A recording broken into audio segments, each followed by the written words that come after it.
कहाँ से आप लोग? छत्तीसगढ़। हम दोनों छत्तीसगढ़ से और ये महाराष्ट्र से। कब उठाई परिक्रमा? हम अक्टूबर दशहरा में 4 दशहरा में। अच्छा, कोई दिक्कत तो नहीं आ रही सूलपानी के जंगल वगैरह में? नहीं नहीं। अच्छा, जब रत्नासागर पार करा आपने, कैसा लग रहा था? रत्ना सागर पर जब हम वहाँ पास पहुँचे तो ना हम 2 दिन से फंसे थे। जी। जैसे साइक्लोन आने वाला था ना, तो हम हाई टाइड लो टाइड जो आता है। हाँ वही। ऐसा तो कुछ दिक्कत नहीं आया, हम मस्त 2-3 घंटा में मस्त पार कर लिए। अभी तक से कहीं कुछ दिक्कत नहीं। अच्छा, वहाँ पे क्या नंबर लगता है क्या? बोर्ड के हिसाब से रजिस्ट्रेशन कराना पड़ता है पहले? हाँ, पहले अपन को टिकट निकलवाना पड़ता है। अच्छा, उसके हिसाब से कितना पैसा लगता है? पैदल वालों के लिए 250 है और जो गाड़ी से परिक्रमा करते हैं उसके 500। नहीं, आप लोग मोटर बोट में बैठे होंगे तो कैसा लगा आपको? अच्छा। पहली बार बैठे थे क्या? हाँ, पहली बार। हाँ। ऐसा तो गंगा सागर में भी पार करते हैं, हम लोग भी गंगा सागर करी है। उस टाइम पे भी लेके आते हैं, हाई टाइड लो टाइड होता है। काफ़ी डर लगता है उस टाइम पे कि लो टाइड नहीं हो जाए तो पानी उतर जाता फिर काफ़ी नीचे। जो शिप है आपका, शिप खड़ा हो जाता है।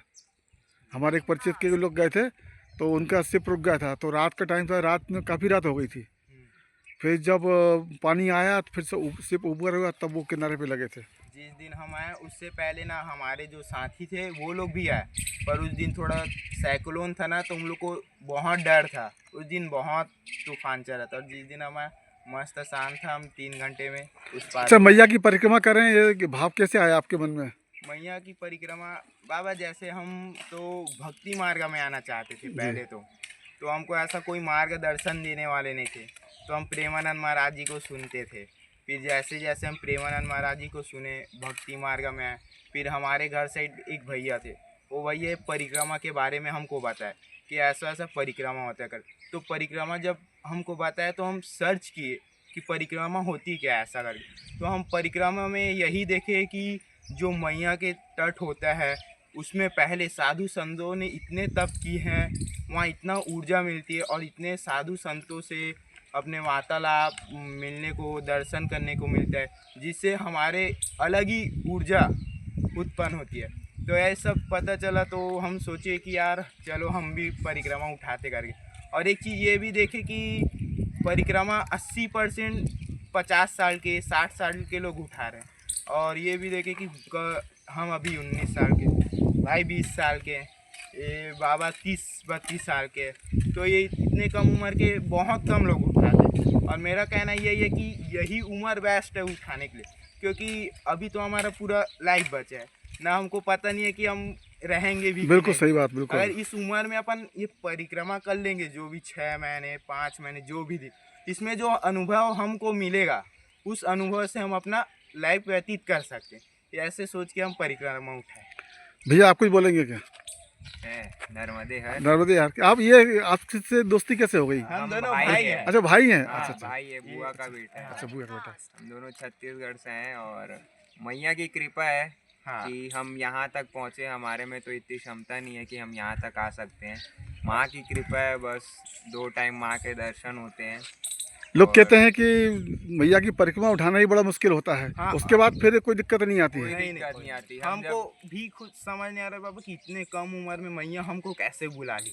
मतलब हम पिछले जन्म में कुछ ऐसा कर्म किए होंगे कि बिल्कुल सही बात, बिल्कुल सही बात। मैया की ही कृपा से परिक्रमा में आ सकते हैं, उसके अलावा ऐसा तो इम्पॉसिबल है। महाराष्ट्र के लोग की तो बात कर ही नहीं सकते हैं, क्योंकि नर्मदा परिक्रमा में महाराष्ट्र का ही जलवा रहता है। मध्य प्रदेश, छत्तीसगढ़, राजस्थान, यूपी, बिहार, आंध्रा, तमिलनाडु, त्रिवेंद्रम साइड में उधर के बहुत कम लोग मिलते हैं। महाराष्ट्र के लोग मिलते हैं। महाराष्ट्र के क्या है, आप पहले नाम बता दीजिए। मेरा नाम गजानन जोड़ेकर, मैं हिंगोली वसमत से आता हूँ। और जब भी हम महाराष्ट्र के, जब ऐसे बहुत बार सुनता हूँ महाराष्ट्र के बारे में, महाराष्ट्र के जो ज़्यादातर मैंने अभी परिक्रमा में देखे वो पूरे नासिक साइड के लोग हैं ज़्यादातर।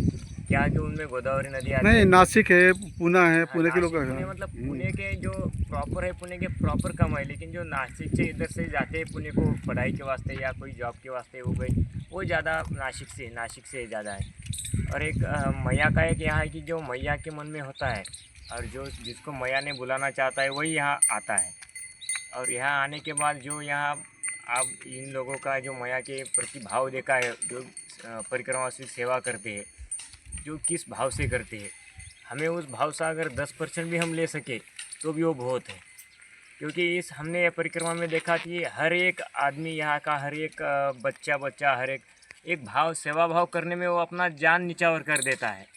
और यही हम परिक्रमा, इसी मैया की कृपा, यही इसमें मैया का भाव दिखता है, मैया की कृपा दिखती है। और हमें आज तक मैया ने एक बार भी भूखे पेट रहने नहीं दिया।